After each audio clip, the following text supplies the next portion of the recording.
Hey guys, welcome back to Reflections with Jesus. Today we'll be going over the introduction that Scott Hahn gives in his book, Signs of Life. So in the beginning, Scott Hahn, the author, says that no matter what line of work we are in, we're going to encounter problems, and he calls these problems walls.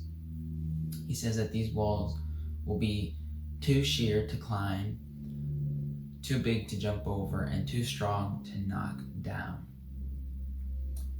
Hahn tells the story of a time that he encountered a wall that was very crucial for him.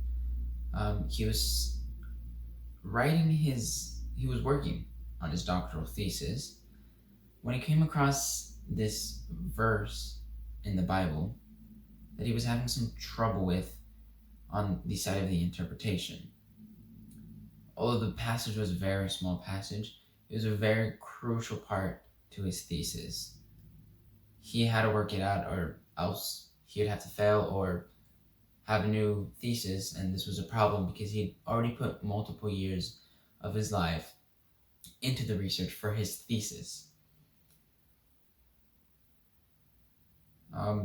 He couldn't find much about it. He listened to multiple commentaries, read a lot of stuff, but all he could find was the sympathy from those who tried to decipher this verse before him. It was months and months where he couldn't find anything.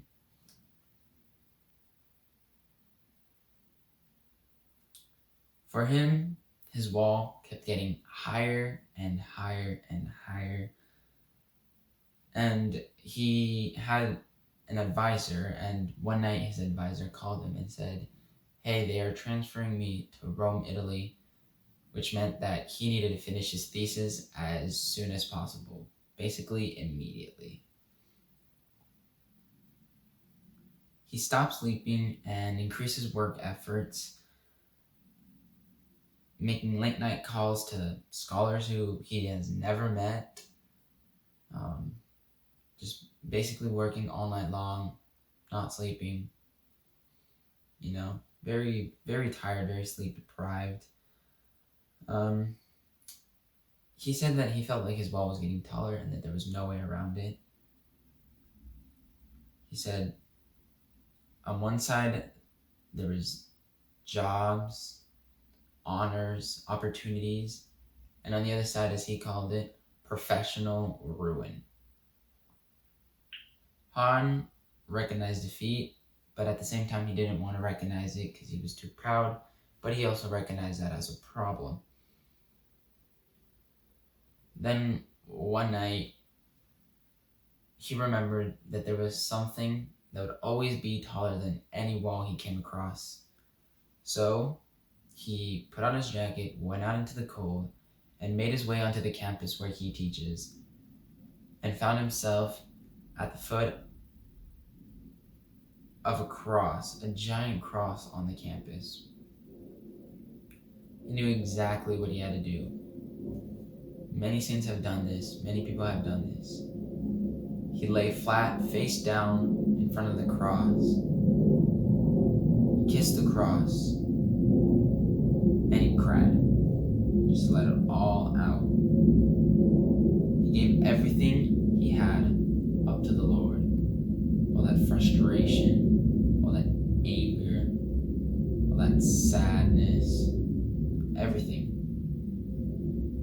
And he said to him, "If I have to fail, so be it." He was willing to fail if God wanted him to. He said, "If this is not for me, I will fail if you need me to." Hahn later returned home, and as he was walking home, he was praying the rosary, just thinking about everything that happened at the cross. Once he was back at his office, he looked at the passage again, a passage that he's looked at multiple times. But he read it that time as it was the first time he had ever read it. In fact, he says he read it as he was the first person to ever read that passage. In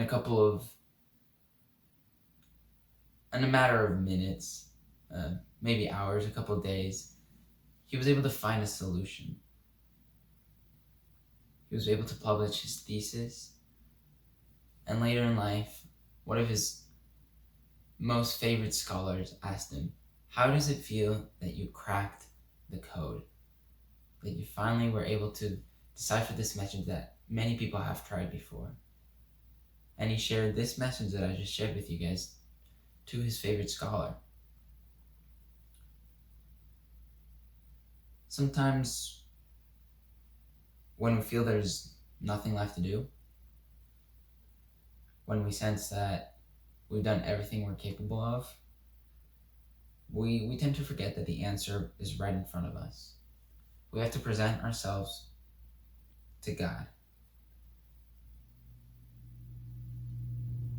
We have to lay or kneel or just sit in front of the cross and give everything to the Lord. Give him everything you have, everything you've been feeling for the past days or weeks or months or years.